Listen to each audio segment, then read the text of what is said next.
तो दोस्तों, जैसा कि आप सभी जानते हैं, इकरा साइकोलॉजी आपके लिए एक महत्वपूर्ण टॉपिक को लाता है, जो कि आज हम लोग पढ़ेंगे फैमिली थेरेपी। नाम से स्पष्ट होता है, ये पारिवारिक चिकित्सा के बारे में बताया जा रहा है। पारिवारिक चिकित्सा एक तरह का सामूहिक चिकित्सा के तरह ही होता है, जिसमें समूह के सदस्य अपरिचित ना होकर एक ही परिवार के सदस्य गण होते हैं। किसमें? तो फैमिली थेरेपी में। पारिवारिक चिकित्सा 1950 में शुभ आरंभ वाले दशक में हुआ, परंतु यह गत 20 वर्षों में अधिक लोकप्रिय हुआ। कौन सा थेरेपी? तो 20 वर्षों में यह थेरेपी बहुत ही अधिक लोकप्रिय हुआ। पारिवारिक चिकित्सा की शुरुआत इस तथ्य के सामने आने के फलस्वरूप हुआ। मानसिक विकृति के कई रोगियों के किसी वैकल्पिक चिकित्सा के उपचार करने के बाद रोगी को उसके परिवार में कुछ दिनों तक रहने के बाद उनके रोग के लक्षण पुनः वापस होते देखे गए हैं। इसका कारण परिवार के अन्य सदस्यों का उसके साथ दोषपूर्ण अंतःक्रिया था। नैदानिक मनोवैज्ञानिकों ने इस बात पर बल डाला कि रोगी को कुसमायोजित व्यवहार के लक्षण को संपूर्ण रूप से जड़ से दूर करने के लिए यह आवश्यक है कि रोगी के परिवार के अन्य लोग का उपचार किया जाए। इसका कहने का तात्पर्य यह है कि जो पारिवारिक चिकित्सा की सबसे बड़ी परिकल्पना यह है कि परिवार का जब एक सदस्य किसी तरह का असामान्य लक्षण विकसित हो जाता है तो क्षुब्धता लक्षण देखने वाले सब सिर्फ उस व्यक्ति में ही नहीं होता, बल्कि पूरे परिवार में ही होते हैं। इसमें परिवार के एक तंत्र के रूप में देखा जाता है, जिसका संपूर्णता को व्यक्तित्व हिस्सों के योग से कहीं अधिक समझा जाता है।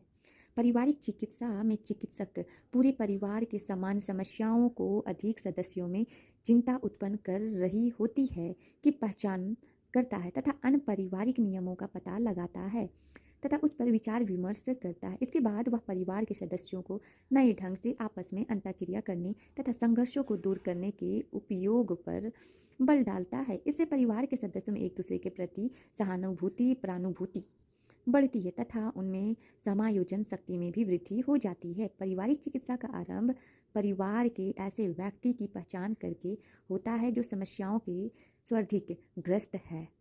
इस परिवार के चिकित्सक क्लाइंट कहा जाता है। फिर उसके बाद पारिवारिक चिकित्सा की प्रारंभिक सत्र में परिवार के सबसे बड़े सदस्य जैसे माता पिता से संपूर्ण स्थापित करके तथा उनसे विचार विमर्श करके समस्याओं की पहचान की जाती है तथा फिर बाद के अन्य सेशनों में परिवार के अन्य लोगों को बुलाया जाता है। कभी कभी ऐसा होता है कि परिवार के सभी सदस्य चिकित्सक एक तथा विचार विमर्श के लिए या चिकित्सीय उद्देश्य से बुलाया जाता है।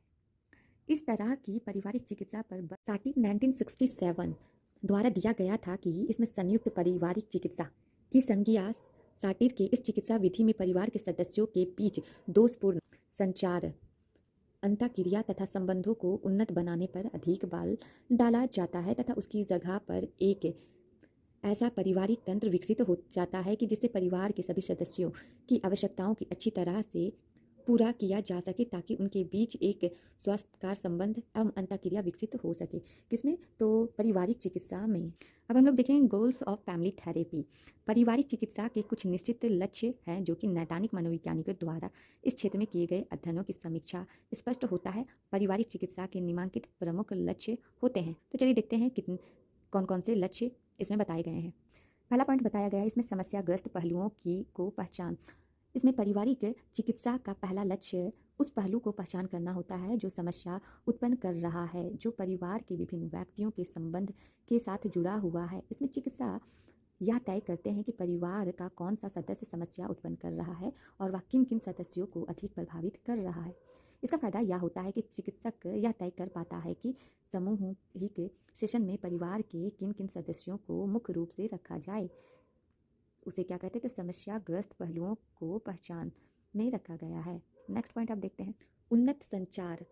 पारिवारिक चिकित्सा का उद्देश्य क्लाइंट तथा उसके परिवार के सदस्यों के बीच के संचार को उन्नत बनाना है ताकि वे लोग आपस में बिना किसी अवरोध के बातचीत कर सके तथा किसी भी समस्याओं का समाधान आसानी से कर सके। उसे क्या कहते हैं? तो उन्नत संचार कहते हैं। नेक्स्ट पॉइंट है उन्नत स्वायत्तता एवं वैयक्तिकता।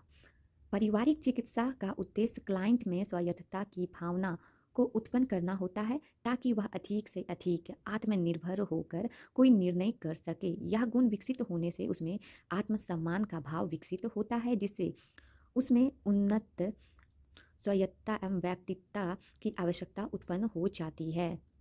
अब नेक्स्ट पॉइंट है इसका उन्नत प्रानुभूति।